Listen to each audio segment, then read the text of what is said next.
வணக்கம் என் தமிழ் ரத்தத்தின் ரத்தங்களை நீங்கள் பார்த்துக் கொண்டிருப்பது உங்கள் எழுச்சி கனல் சேனல்.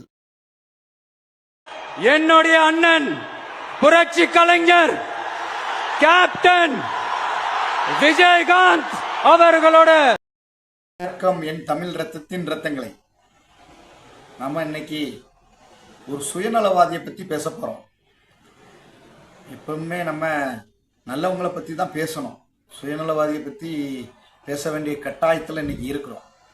ஏன்னா சுயநலவாதியை வளர்த்து விட்டுறக்கூடாது. நல்லவன் வளரணும், சுயநலவாதி வளரக்கூடாது. இப்போது விஜய் அவர்கள் மதுரையில் ஒரு மாநாடை போட்டிருக்காரு. அந்த மாநாட்டில் என் அண்ணன் புரட்சி கலைஞர் கேப்டன் விஜயகாந்த் இருக்காரு. என் அண்ணன்கிறது உங்களுக்கு இப்பதான் தெரியுமா?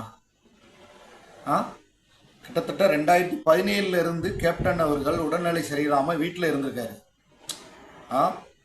ரொம்ப கஷ்டப்பட்டு இருந்தார். எல்லா நடிகர்களும் வந்து பார்த்தாங்க, ஏன் அரசியல்வாதிகள்லாம் வந்து பார்த்தாங்க. ஏன் விஜய் நீங்கள் வந்து பார்க்கல? அப்போல்லாம் அந்த விஜயகாந்த் அண்ணன் தெரியலையா? அந்த அண்ணன் இன்னைக்கு மட்டும் ஏன் தெரியுதாரு? அதுவும் நீங்கள் முதல் மாநாட்டில் அவரை பற்றி பேசலை, 2வது மாநாட்டில் யாரோ சொல்லி அதை பேசுங்க, அவங்க ரசிகர்கள் ஓட்டெல்லாம் வாங்கலாம், அவங்க தொண்டர் ஓட்டலாம்னு சொல்லியிருக்காங்களா?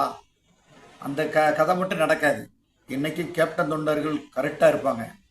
அவங்க உங்களெல்லாம் பற்றி நல்லா தெரிஞ்சு வச்சுருக்காங்க. கேப்டன் எங்கே, நீங்கள் எங்கங்க? ப்ரோ, அவர் எங்கே, நீங்கள் எங்கே? ஃபஸ்ட்டு உங்களை நீங்கள் ஃபஸ்ட்டு சுய பரிசோதனை பண்ணுங்க. கேப்டனை ரசித்தவங்க பாதினா அவருடைய குணத்தை கண்டு வியந்தவங்க ஓடி லட்சம் பேர். அவர் குணத்தை பார்த்து தான் நிறைய பேர் அவருக்கு விசுவாசி ஆனாங்க. அதை நீங்கள் ஃபஸ்ட்டு தெரிஞ்சுக்கோங்க. உங்கள் குணம் என்ன? உங்கள் அப்பா எஸ்.ஏ. சந்திரசேகர் அவர்கள் நாளைய தீர்ப்பு கொண்டு ஒரு படத்தை உங்களை வச்சு எடுத்துட்டு 78 லட்சம் ரூபா நஷ்டமாயின்றான்னு அவரே பேட்டி கொடுத்துருக்காரு. என் மகனுக்கு வாழ்க்கை கொடுத்தவர் கேப்டன் விஜயகாந்த்னு அவரே பேட்டி கொடுத்துருக்காரு. அப்பா கேப்டனுக்கு ஃபோன் அடித்து உங்களை பார்க்கணும் கேப்டன் அப்படின்னு சொன்ன மறு 10வது நிமிஷம் உங்கள் வீட்டில் வந்து நின்றவர் கேப்டன். உங்கள் அப்பா அப்போ தான் கிளம்பிக்கிட்டு இருந்தார் கேப்டனை பார்க்க. அதுக்கு முன்னாடி கேப்டன் உங்கள் வீட்டுக்கு வந்தார். அதில் வந்து எதுக்கு? என்னை வச்சு தொடர்ந்து படம் இயக்கியவர். அந்த நன்றிக்காக உங்கள் வீட்டை தேடி வந்தார் கேப்டன். வந்து ஒரு நையா பைசா வாங்காமல் கேப்டன் அவர்கள் உங்களை வளர்த்து விடுவதற்காக சுந்தரபாண்டி படத்தில் நடித்து கொடுத்தாரு. எங்கள் கேப்டன் படம் தான் வந்து பார்த்து அதுக்கப்புறம் உங்கள் படத்தையும் நாங்கள் தான் பார்க்க ஆரம்பித்தோம் முதல்ல. அது தெரிஞ்சுக்கோங்க. அதுக்கப்புறம் தான் உங்களுக்கு ரசிகர்கள் உருவாகியிருப்பாங்க. முத உங்கள் படங்களை பார்த்தது நாங்கள் தான், கேப்டன் தொண்டர்கள் தான். அது தெரிஞ்சுக்கோங்க. தீர்ப்புக்கு பிறகு உங்களுக்கு நிறைய படங்கள் வர ஆரம்பிச்சிச்சு. ஆனால் அதுக்கு அந்த நாளைய தீர்ப்புக்கு பிறவே நீங்கள் கேப்டனை மறந்துட்டீங்க. நீங்கள் என்ன சொன்னீங்க? அதுக்கப்புறம் ஆரம்பத்தில் நான் ரஜினி ரசிகர் அப்படின்னீங்க. உங்களை ரஜினி ரசிகராகவே காட்டிக்கிட்டீங்க படங்களில். ரஜினியை புகழ்ந்து பேசி காட்டிக்கிட்டீங்க. கடைசியில் என்ன செஞ்சீங்க? கடைசியில் ரஜினிக்கே எதிராக பேசுனீங்க. அவர் சூப்பர் ஸ்டாரா, நான் சூப்பர் ஸ்டாரான்ட்டு குட்டி கதெல்லாம் சொல்லிட்டு அலைஞ்சீங்க. ரசிகராக காட்டிக்கிட்ட நீங்களே ரஜினியை எதிர்த்து பேசுனீங்க. அது எவ்வளோ பெரிய சுயநலம் தெரியுமா விஜய்? எங்களுக்கு தேவையில்லைன்னு நாங்களும் விட்டுட்டோம். உடல்நிலை சரியில்லாமல் இருக்கலையும் நீங்கள் போய் பார்க்கல. தன் உடல்நிலை சரியில்லாட்டாலும் தன் கட்சியை காப்பாற்றுங்கிறதுக்காக அவரால் பேச முடியாத போது கூட கையசைச்சு பிரச்சாரத்துக்கு போனார். அந்த நேரம் நீங்கள் ஒரு வாய்ஸ் கொடுத்துருக்கலாம்ல. கேப்டன் எங்கள் அண்ணன்னு சொல்கிற நீங்கள் அன்னைக்கு ஒரு வாய்ஸ் கொடுத்துருக்கலாம்ல. சரி, அதை விடுங்க. அரைமுகமாக கேப்டனுக்கு ஆதரவு மாதிரி காட்டிக்கிடலாம்ல. அதுவும் பண்ணல. நீங்கள் கேப்டன் பிறந்தநாளை கொண்டாடிக்கிட்டு தான் இருந்தார். வறுமை ஒழிப்பு தினமாக கொண்டாடிக்கிட்டு தான் இருந்தார். அப்பவும் நீங்கள் கேப்டனுக்கு ஒரு வாழ்த்து சொன்னது கிடையாது. பாகுபாடின்றி எல்லா அரசியல் தலைவர்களுமே அவருக்கு வாழ்த்து சொல்லியிருக்காங்க. நீங்கள் ஒரு ஆள் சொன்னது கிடையாது. அவர் உங்களை மக்கள்கிட்ட பிரபலப்படுத்தினவர் கேப்டன். அவர்கள் இறக்கிறதுக்கு முன்னாடி கடைசி 3 வருஷம் ரொம்ப முடியாமல் வீட்டில் இருந்தார். எப்போ மாட்டும் ஒரு ட்ரிப்பு போய் பார்த்துருக்கலாமா இல்லையா? நீங்கள் பார்த்தீங்களா? எப்படிங்க அண்ணன் வந்தார்? வாயில் ஏதோ வருது, வீடியோ வேணும்னா நிப்பாட்டி வச்சிருக்கேன். கொஞ்சம் கூட வெக்கமா இல்லையா? சொரணம்பாங்களா, அது ஏதாட்டு இருக்கா? முழுக்க சுயநல அரசியல்வாதி ஆயிட்டீங்க. கேப்டன் அவர்கள் பேரை உச்சரிக்க உங்களுக்கு அருகதே இல்லை. வாயில இருந்து கேப்டன் பேரெல்லாம் ஒழிக்க கூடாது, அது எங்களுக்கு அசிங்கம். மகன் சினிமாவில் நடிக்கிறதுக்கு எவ்வளவு சிரமப்பட்டு தனக்குன்னு ஒரு இடம் கிடைக்காம எவ்வளவு போராடிக்கிட்டு இருக்காரு. அப்பவுமே போராடிக்கிட்டு இருந்தாரு. அப்போ ஒரு சின்ன இது ஒரு வாழ்த்து சொல்லலாம்ல, இல்ல அவர் படங்களை பத்தி ஏதாவது பேசியிருக்கலாம்ல, இல்ல அவர் தன் படத்துல கொஞ்சம் சீன்ல நடிக்க வச்சு உங்களுக்கு கேப்டன் நடிச்ச மாதிரி அவருக்கு ஒரு படம் நடிச்சு கொடுக்கலாம்ல, ஏதாட்டு பண்ணீங்களா? உங்க நன்றி கடனே இவ்வளவுதான் தெரியுதுல்ல. நன்றி மறப்பவன் மிக கொடியவன் அப்படிங்கிறார். திருவள்ளுவர் மனுஷனாவே பார்க்கல, அந்த அளவுக்கு அவர் திருக்குறள் எழுதுகிறார். திருக்குறள்லாம் படிப்பீங்களா விஜய்? படிங்க, அதெல்லாம் படிச்சு பாருங்க, நிறைய விஷயம் தெரியணும். நீ சும்மா அடுத்தவன் சொன்னதை மட்டும் நீங்க வந்து பேசுறது பெரிய விஷயம் கிடையாது விஜய். திருக்குறள் பல இதுல படிங்க. எம்ஜிஆர் தெரியுமா? எம்ஜிஆர் மக்களுக்கு தெரிஞ்ச அளவுக்கு உங்களுக்கு தெரிஞ்சிருக்காது, அதை ஃபர்ஸ்ட் நீங்க தெரிஞ்சுக்கோங்க. சின்னத்திரை நடிகர் கேபி பாலா, ராகவலாரன்ஸ் இவங்களாட்டும் அரசியலுக்கு வந்தால் நாங்கள் ஏற்றுக்கிடுவோம். அவங்க மக்களுக்கு ஏதாட்டும் உதவி பண்ணிக்கிட்டு இருக்காங்க, கேப்டன் மாதிரி அவங்களும் ஏதாட்டும் உதவி பண்ணிக்கிட்டு இருக்காங்க. உங்களெல்லாம் எப்படிங்க மக்கள் ஏற்றுக்கிடுவாங்க? ப்ரோ, உங்களெல்லாம் ஏற்றுக்கிடுவாங்களா? நீங்கள் என்ன பண்ணுனீங்க இதுக்கு முன்னாடி? உங்களுக்கு அரசியல் என்ன தெரியும்? எம்ஜிஆரை சொல்கிறீங்களா? எம்ஜிஆர் என்னெல்லாம் பண்ணார் தெரியுமா? அவர் எத்தனை ட்ரிப்பு எம்எல்ஏ இருந்து, எம்சிஆர் இருந்து, வந்து கட்சியில் பொருளாளராக இருந்து, அண்ணாதுரை கூட இருந்து, கலைஞர் கூட இருந்து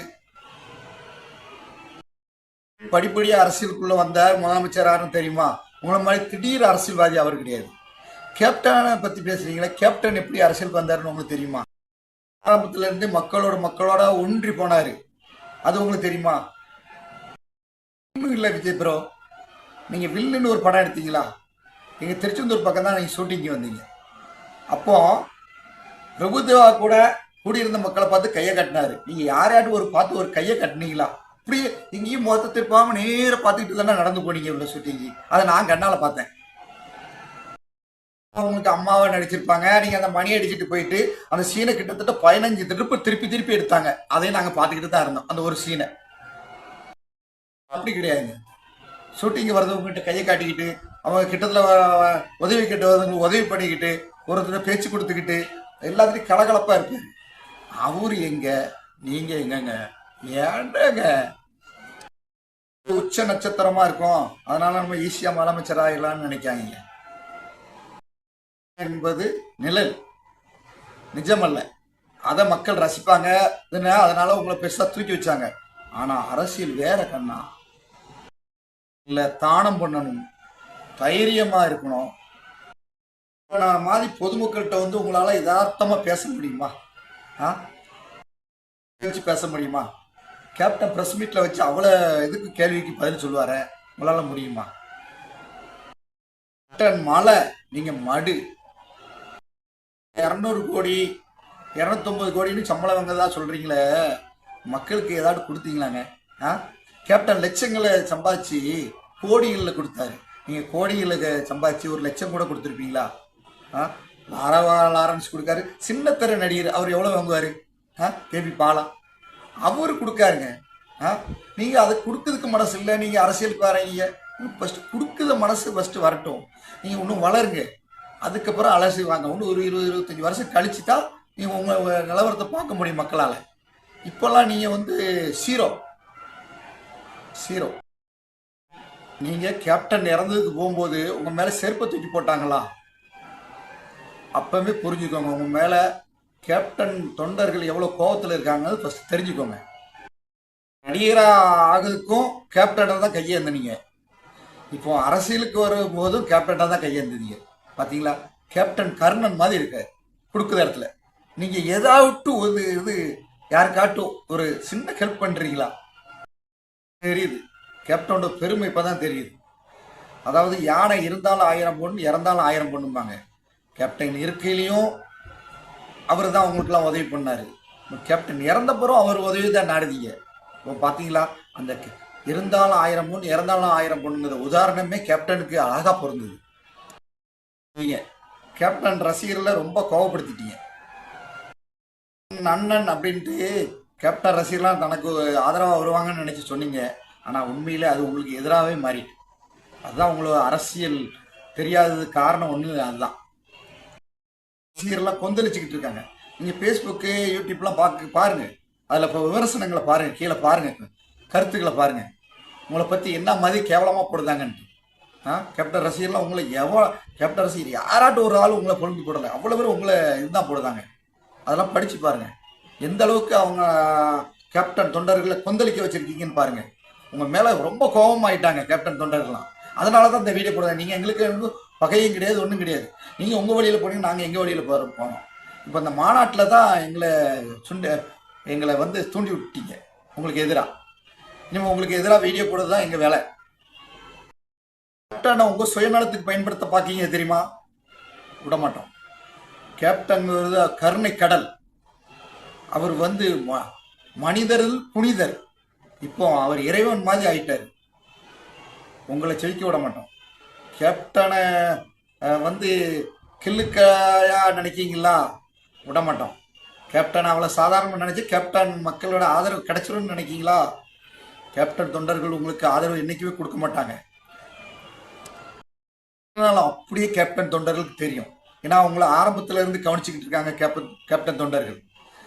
நீங்கள் ஒரு படத்தில் கூட கேப்டனை பற்றி நீங்கள் பொழுது ஒரு வார்த்தை சொன்னது கிடையாது. ரஜினிகாந்த் அவர்களை பொழுது பேசுனீங்க. ஏன்னா அவர் வளருதுக்கு சுயநலமாக வளருதீங்க ரஜினிகாந்த். அதுக்கடுத்து ரஜினிகாந்த் எதுக்கீங்க? இப்போ கேப்டனை புகழ ஆரம்பிச்சிருக்கீங்க இப்போ தான். ஏன்னா கேப்டன் தொண்டர்கள் ரொம்ப இருக்காங்கன்னு தெரிஞ்சுக்கிட்டீங்க. கேப்டனுக்கு இறப்புக்கு அந்த கூட்டத்தை பார்த்து இப்போ நீங்களும் கற்றுக்கிட்டீங்க. கேப்டனை வளைச்சி போடும், கேப்டன் தொண்டர்களை வளைச்சி போடணும். நடக்காது விஜய் ப்ரோ, நடக்காது.